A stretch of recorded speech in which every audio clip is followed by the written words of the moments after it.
Guadalcanal Airport, the tiny patch of land for which Japan has sacrificed a fleet of warships and thousands of fighting men, still bristles with United States bombers. For the forces that control Guadalcanal command the approaches to Australia, hold mastery of the skies over the vitally important Solomon Islands. Today, these land-based bombers are leading the way as the combined United States land, sea, and air offensive begins the task of sweeping the Japs from the South Pacific.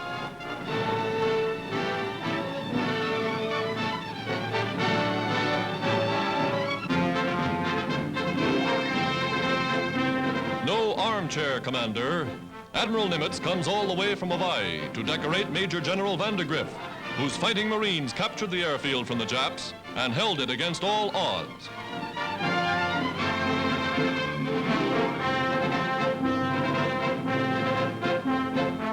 Highest honors are awarded officers and men alike. Majors, captains, privates, they've proven themselves in the test by fire. One youngster has 10 Jap bombers and 19 fighter planes to his credit, one of the outstanding records of the war.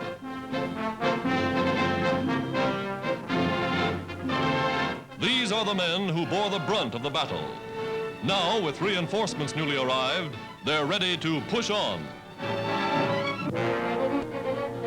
Marching single file, long columns of fighting men stream across the island in pursuit of the enemy. Once the little men of Nippon were in complete control here. Now they're on the run.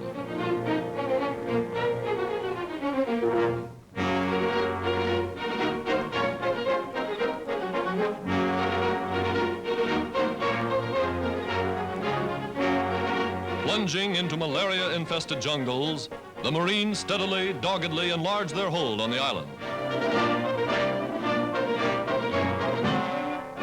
At an advanced base, they enjoy their first rest in weeks. They have the advantage of an uninterrupted supply line, and they get nothing but the best.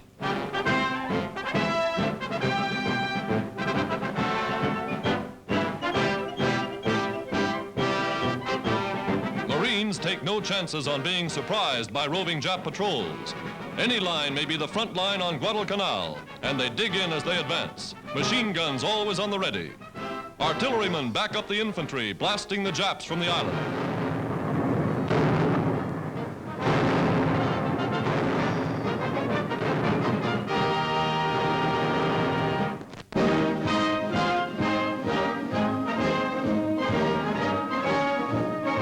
The damaged United States cruiser Boise, given up for lost, makes port with the most amazing record of the war.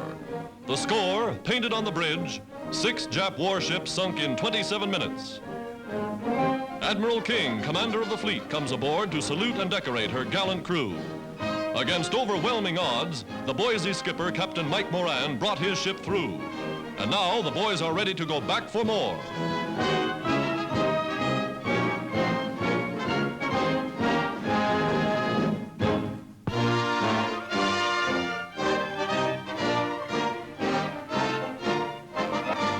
With full military honors, Ecuador's President Carlos Arroyo del Rio is welcome to Washington. Secretary of State Hull is first to greet the good neighbor from South America, who comes to strengthen the ties of friendship. President Roosevelt personally introduces members of the United States Cabinet to the Ecuadorian Chief Executive.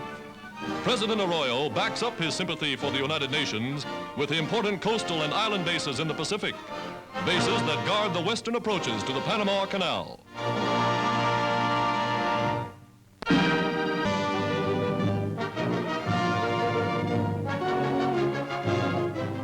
United States troops occupying Casablanca salute General Nogues, governor of French Morocco, as he comes to meet the American commander, General Patton.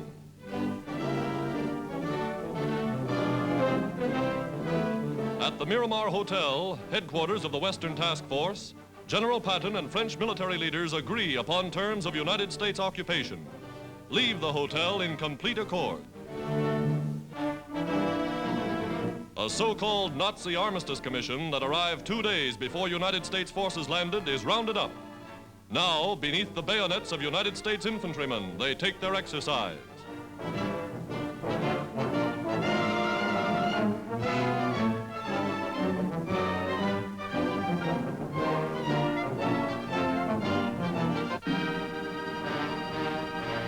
the Mediterranean, barrage balloons protect the French colonial harbor of Algiers against low-level air attack.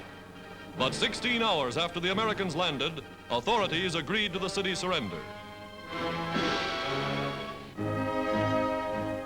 In the Hotel Saint-Georges, negotiations were completed. French Morocco and Algiers are in allied hands. General Nogues, now allied with the United Nations.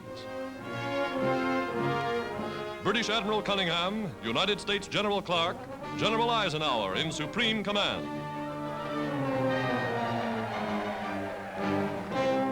Italian members of the Axis Armistice Commission, who met the same fate as the Germans at Casablanca, leave the Hotel Angleterre, carefully guarded by American soldiers.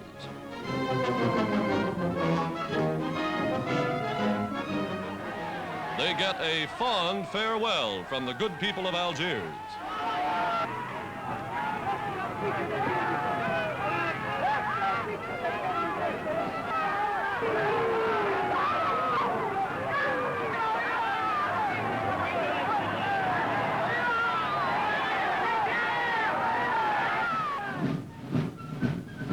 Now into Algiers pours a steady stream of troops ready for the big push east.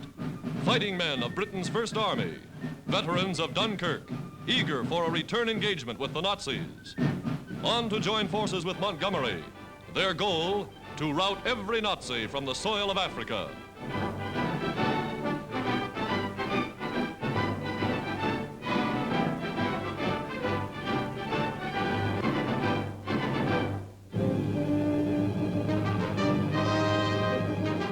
Across the Mediterranean, the French harbor of Toulon became the center of worldwide speculation.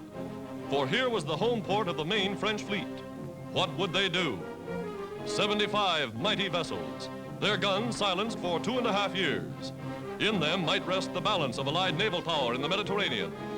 Suddenly came word, the Nazis speeding to take over. And from the flagship of French Admiral Jean de Laborde flashed the order, scuttle the fleet. Nearly the entire fleet was put out of commission. Only a few undamaged units fell into Nazi hands. 4 submarines braved the mine-filled harbor and escaped. In one dramatic stroke, patriot crews struck out to avenge the honor of France.